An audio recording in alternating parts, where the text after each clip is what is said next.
Shalom, salam sejahtera bagi kita semua. Perkenalkan, nama saya Marta Sihombing dengan NIM 1930 2020 Di sini saya akan memaparkan materi pertama sampai dengan materi ke-6, di mana tujuan saya membuat video ini untuk memenuhi ujian tengah semester dengan mata kuliah Administrasi dan Manajemen Pendidikan yang telah diberikan oleh Bapak Christian Radiavilsan, SE MPD. Baik, di sini saya akan membahas tentang konsep dasar manajemen pendidikan sekolah, di mana ini terbagi atas dua, yaitu manajemen lebih luas dan administrasi, dan kedua administrasi lebih luas dari manajemen. Kemudian di sini ada manajemen, berasal dari kata manage, yang berarti mengurus, mengatur, mengemudikan, menjalankan, dan mengendalikan pemimpin. Sehingga managere yang berarti melakukan sesuatu berkali-kali dengan menggunakan tangan-tangan. Kemudian di sini ada sudut pandang manajemen, di mana terdapat atas beberapa, yaitu alat atau cara, tenaga atau daya kekuatan, sistem, proses, fungsi, tugas, dan aktivitas. Kemudian di sini ada leadership dalam perspektif manajemen, di mana terbagi atas dua, yaitu kepemimpinan akan efektif dan efisien bila berada di tangan orang-orang yang kreativitasnya tinggi, berkualitas, dan bakatnya besar. Kemudian menitik beratkan pada proses belajar dan latihan. Kemudian di sini terdapat fungsi manajemen pendidikan, yaitu pengelompokan. Yang pertama fungsi organik, yang maksudnya mutlak harus dilaksanakan, dan kemudian yang tidak harus dilaksanakan. Setelah itu di sini ada planning, merupakan suatu sadar atau pengambilan keputusan yang telah diperhitungkan secara matang-matang tentang hal-hal yang akan dikerjakan ke depannya. Kemudian organizing atau pengorganisasian, keseluruhan proses pengelompokan orang-orang, alat-alat, tugas-tugas, wewenang, dan tanggung jawab sehingga tercipta suatu organisasi. Kemudian actuating atau pergerakan, di mana upaya pemimpin untuk memberikan dorongan atau motif kepada pihak yang dipimpin atau pelaksanaan kegiatan agar pihak dipimpin mengarahkan perbuatannya dengan menggunakan potensi yang ada dalam dirinya. Kemudian di sini terdapat karakteristik kepala sekolah yang efektif menurut Sergio Camil, yaitu memiliki pemahaman yang luas, sulit mengatakan tidak, memiliki kemampuan, senang bekerja sama dengan orang lain, toleran terhadap situasi yang ambiguitas. Kemudian di sini terdapat tingkat kepemimpinan. Tingkat kepemimpinan itu terbagi atas ada faktor atau tingkat kepemimpinan itu bagaimana. Yang pertama kedudukannya, kedua izin, produksi, pengembangan usaha, kemudian kemauan pribadi. Kemudian di sini ada standar kompetensi kepala sekolah, yang dimana kompetensi kepribadian, sosial, manajerial, kewirausahaan, dan supervisi. Kemudian di sini terdapat peranan supervisor dalam bidang pendidikan. Yang pertama koordinator, kedua konsultan, ketiga group leader, dan keempat evaluator. Kemudian di sini terdapat supervisi dalam konteks pendidikan. Itu yang terbagi atas tiga. Yang pertama supervisi pendidikan, supervisi administrasi, dan supervisi lembaga. Kemudian di sini terdapat kuadrat perilaku guru dan pendekatan supervisi yang diterapkan.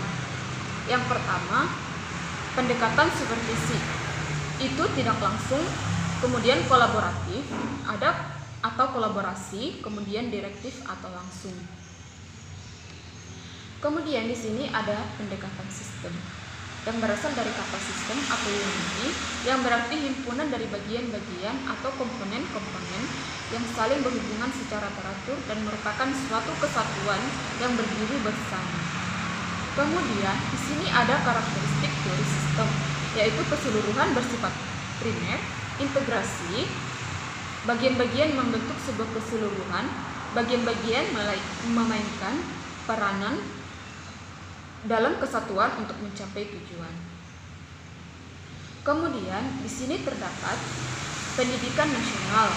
Pendidikan nasional itu ada 3, yaitu suatu sistem pendidikan yang berdiri di atas landasan dan dijiwai oleh falsafah hidup suatu bangsa dan tujuan bersifat mengabdi kepada kepentingan cita-cita nasional bangsa. Kemudian di sini terdapat usaha pendidikan menyangkut 3 unsur pokok. Yang pertama, masukan usaha, proses pendidikan, dan hasil pendidikan. Dan unsur-unsur dalam pendidikan. Unsur-unsur dalam sistem pendidikan yaitu ada raw input, instrumental input, dan output. Kemudian di sini terdapat bidang garapan atau NP, fungsi manajemen. Pertama, perencanaan, pengorganisasian, penggerakan, pengontrolan, atau evaluasi. Kemudian cakupan wilayah. Di sini ada mikro, makro, dan meso. Pelaksanaan NP itu materi pendidikan dan kebudayaan, kepala dinas pendidikan provinsi dan kabupaten, kepala sekolah, guru, staf TU, komite sekolah, dan mikro lembaga pendidikan sekolah. Kemudian di sini terdapat manajemen tenaga pendidikan, pendidik dan pendidikan, di mana ada ruang lingkup yang terbagi atas perencanaan kebutuhan, rekrutmen atau pengadaan, pembinaan dan pengembangan, pemotivasian, perpindahan kerja, pengawasan dan penilaian kerja dan pemberhentian. Kemudian ada manajemen sarana dan prasarana. Di sini ada ruang lingkup yang terkait antara analisis kebutuhan, pengadaan, inventarisasi, pendistribusian, dan pemanfaatan, pemeliharaan, penghapusan dan pengawasan serta pertanggungjawaban. Serta kemudian di sini ada pengembangan kultural sekolah. Di sini ada beberapa perubahan.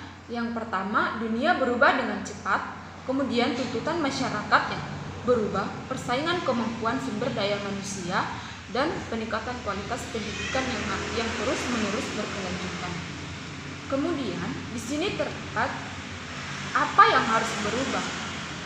Yang pertama itu cara berpikir, kemudian kebiasaan, penampilan, keberhasilan, nilai dan keyakinan, norma, interaksi dan komunikasi.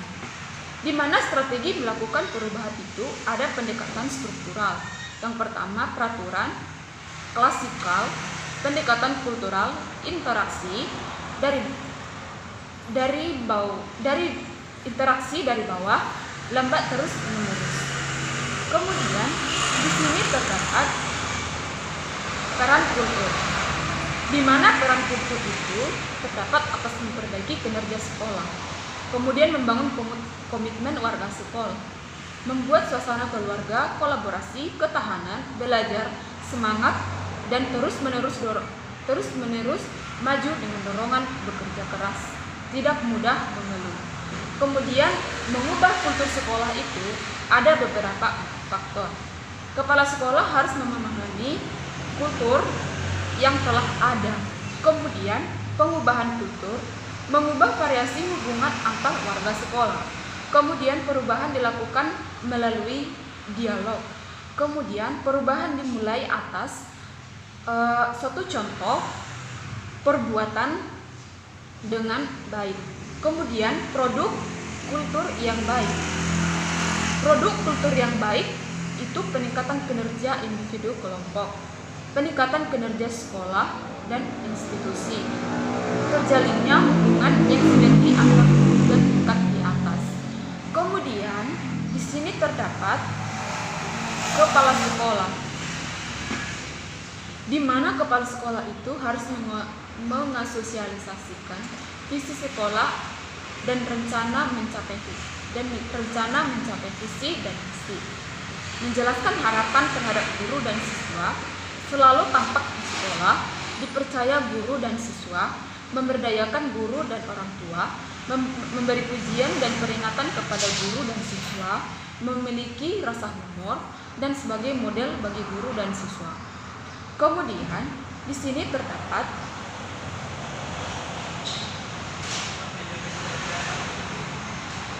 tujuan supervisi akademik secara utuh. Tujuan supervisi akademik yang baik itu mampu berfungsi mencapai multi tujuan, tidak ada keberhasilan bagi supervisi jika hanya memperhatikan satu tujuan tertentu. Tentunya akan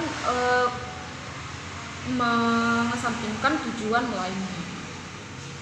Kemudian di sini ada perilaku guru. Menurut Glickman, perilaku guru itu ada dua bagian. Yang pertama, level of commitment. Yang kedua, level of abstraction. Kemudian di sini juga terdapat kuadran perilaku guru dan pendekatan supervisi yang akan diterapkan, yaitu model supervisi. Itu ada 4. Yang pertama, supervisi konvensional, supervisi ilmiah pendekatan ilmiah, kemudian supervisi klinis berbasis, supervisi artistik, antitesa terhadap supervisi ilmiah. Kemudian di sini ada teknik supervisi, di mana ada dua bagian, supervisi individu dan supervisi individual dan supervisi kelompok. Kemudian di sini juga terdapat pendekatan sistem.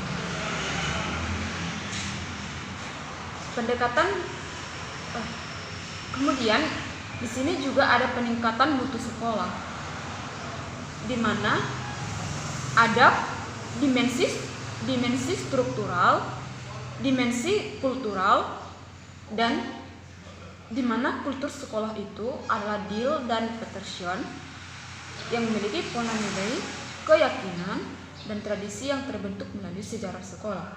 Kemudian ada Stop and Smith, itu pada tahun 1094, di mana pola makna yang dipancarkan secara historis yang mencakup norma. Kemudian di sini terdapat pengembangan budaya sekolah menurut Fulan tahun 2001.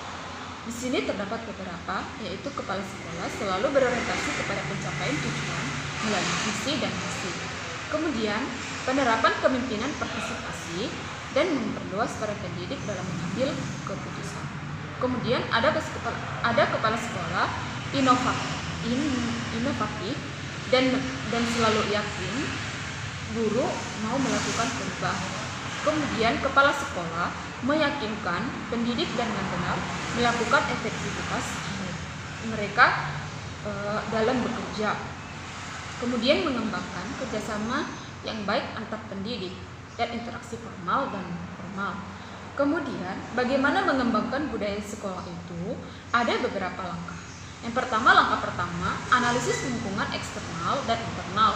Kemudian langkah kedua, merumuskan strategi yang meliputi penerapan visi dan misi yang menjadi arah pengembangan.